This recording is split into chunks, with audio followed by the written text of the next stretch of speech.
We provide you the platform to turn your dreams into reality. Give wings to your aspirations with KR Mangalam University. Rakshabandhan एक पवित्र और भावनात्मक त्योहार है जो भाई बहन के रिश्ते को और ज्यादा मजबूत बना देता है। ये सिर्फ एक धागा नहीं होता बल्कि बहनों की भावनाएं, दुआएं और स्नेह का प्रतीक होता है। इस दिन बहनें अपने भाई की कलाई पर राखी बांधती हैं और उनकी लंबी उम्र, अच्छा स्वास्थ्य और सुख समृद्धि की कामना करती हैं। बदले में भाई अपनी बहन की सुरक्षा का वादा करता है और उसे कोई तोहफा देता है। भारत के अलावा नेपाल और अन्य देशों में भी रक्षाबंधन को बड़े उत्साह और श्रद्धा के साथ मनाया जाता है। इस साल रक्षाबंधन श्रावण मास की शुक्ल पक्ष की पूर्णिमा तिथि को मनाया जाएगा। साल 2025 में ये पर्व 9 अगस्त शनिवार को पड़ेगा। इस दिन का धार्मिक और सांस्कृतिक महत्व बहुत खास होता है। रक्षाबंधन के दिन सुबह जल्दी उठकर स्नान करना चाहिए और साफ सुथरे कपड़े पहनने चाहिए। फिर पूजा की थाली सजाई जाती है जिसमें घी या तेल का दीपक, रोली, चावल, फूल, मिठाई और राखी रखी जाती है। इसके बाद घर के मंदिर में भगवान गणेश और मां लक्ष्मी की पूजा की जाती है। गणेश जी की पूजा को शुभ माना जाता है क्योंकि वे सभी विघ्नों को दूर करते हैं। पूजा के बाद बहन अपने भाई के माथे पर रोली का तिलक लगाती है, फिर राखी बांधती है और मिठाई खिलाती है।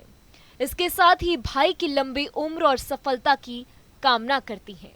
भाई भी अपनी बहन को तोहफा देता है और वचन देता है कि वह जीवन भर उसकी रक्षा करेगा। यही इस पर्व का सबसे सुंदर भाव है, बिना शर्त के प्रेम और सुरक्षा का वादा। अब सवाल ये उठता है कि राखी हमेशा दाहिने हाथ पर ही क्यों बांधी जाती है? इसका धार्मिक कारण है। हिंदू धर्म में दाहिने हाथ को शुभ और पवित्र माना जाता है। किसी भी पूजा पाठ, यज्ञ या धार्मिक कार्यों में हमेशा दाहिने हाथ का ही इस्तेमाल किया जाता है। जब पंडित कोई पूजा करवाता है या फिर वह दाहिने हाथ से ही आहुति देने को कहता है। इसीलिए राखी जैसा पवित्र रक्षा सूत्र भी दाहिने हाथ में ही बांधना शुभ माना जाता है।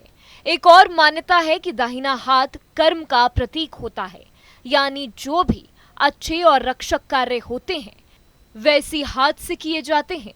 बहन जब राखी बांधती हैं तो अपने भाई से उम्मीद करती हैं कि वह उनकी रक्षा करेगा, उनका सहयोग करेगा और हमेशा उनके साथ खड़ा रहेगा। इसीलिए ये रक्षा सूत्र उसी हाथ पर बांधा जाता है जो कर्म, संकल्प और शक्ति का प्रतीक होता है। धार्मिक ग्रंथों में भी कई उदाहरण मिलते हैं जहां भगवान श्री राम, श्री कृष्ण और भगवान विष्णु जैसे देवताओं से जुड़ी पूजा दाहिने हाथ से ही की जाती है। इन्हीं धार्मिक परंपराओं और मान्यताओं के आधार पर आज भी रक्षाबंधन पर भाई की दाहिने कलाई में राखी बांधी जाती है।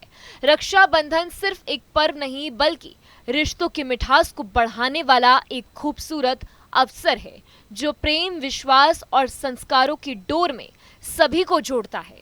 जहाँ भक्ति है हर शब्द में, कथाओं में छुपे हैं दिव्य रहस्य और ज्योतिष देता है जीवन को दिशा। धर्म से जुड़ी हर बातों को जानने के लिए हमारे चैनल स्तुति को सब्सक्राइब करें। चैनल पर जाने के लिए इस लिंक पर क्लिक करें।